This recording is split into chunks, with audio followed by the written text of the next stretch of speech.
Hey guys, just a really quick little video to try and help you with your Task 3 program design. I'll just film a couple of little short ones, audio sort of video clips. So this one is for client 1, which is Jasmine Stark, the intermediate strength trainer. We've obviously in Task 1 taken her through a motor skill control stability program. There'll be a little bit of general strength development, but the main focus was on her being able to do the movements, do them well, and gain those motor skills required to be able to progress in her training.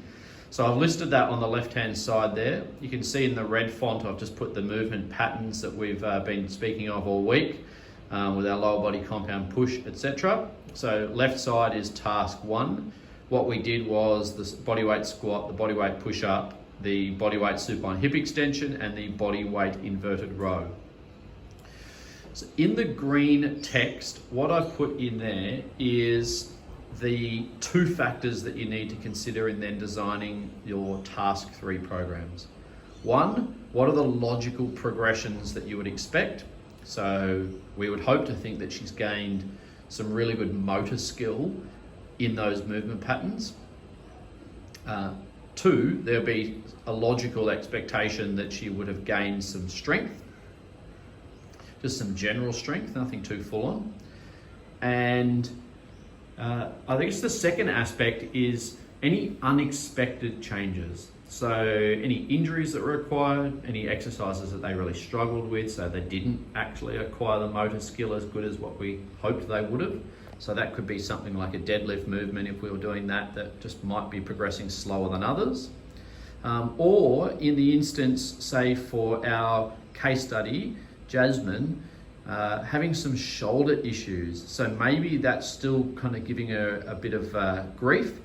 So if we look at the Task 3 stuff that I've written on the board, I've just gone with an arrow straight across to the right-hand side with some logical progressions in those movement patterns. So from a bodyweight squat to a dumbbell-loaded goblet squat. I've decreased the reps, increased the sets, but ultimately they're still doing 30 reps. There's just a bit more rest, or it's broken up into 3 sets. And what I've done is I've just allowed, or I've given her a little bit more demand in the tempo being the eccentric phase. So without going too crazy with it and expecting a whole new movement pattern, we're just wanting a little bit more control with that load that she's carrying up underneath her or at the top of her chest as she heads down towards the bottom of the squat. So the 3-0-2-0 tempo.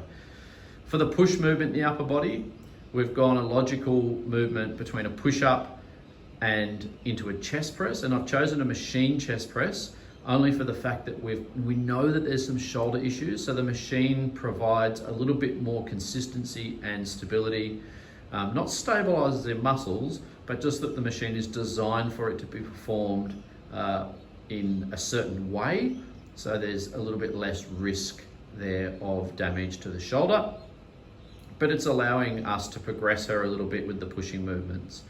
Lower body compound pull, we've moved into a deadlift type movement.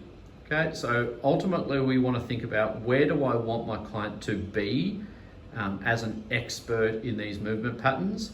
So in the lower body compound push, we would have to say that it's a barbell loaded squat, so probably a front squat would be the more advanced. In the push would be a dumbbell bench press or a barbell bench press. In the lower body pull, it would be a barbell deadlift, so a full variation of a barbell deadlift.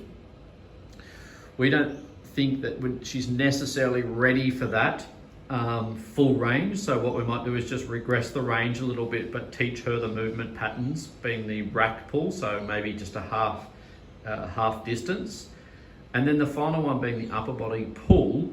We want our clients to be able to do a pull-up, but at this stage, she might not be able to do a full pull-up. So what we would do is use the assisted machine and give her quite a bit of assistance to start with, and that should cater for the movement pattern and the logical progressions that you'd expect. So she might need a fair bit of assistance in that upper body pulling movement. If you have time, so again, play around with the rest patterns. She's probably going to need a little bit of rest in between each set. The fact that the demand's gone up a little bit more with these new exercises. If you've got a bit more time on your hands, then you can maybe add in some core or maybe a little bit of an isolation exercise. But hopefully that just gives you a bit of an understanding how to progress client 1. I'll do something similar for client 2 in a second. Thanks.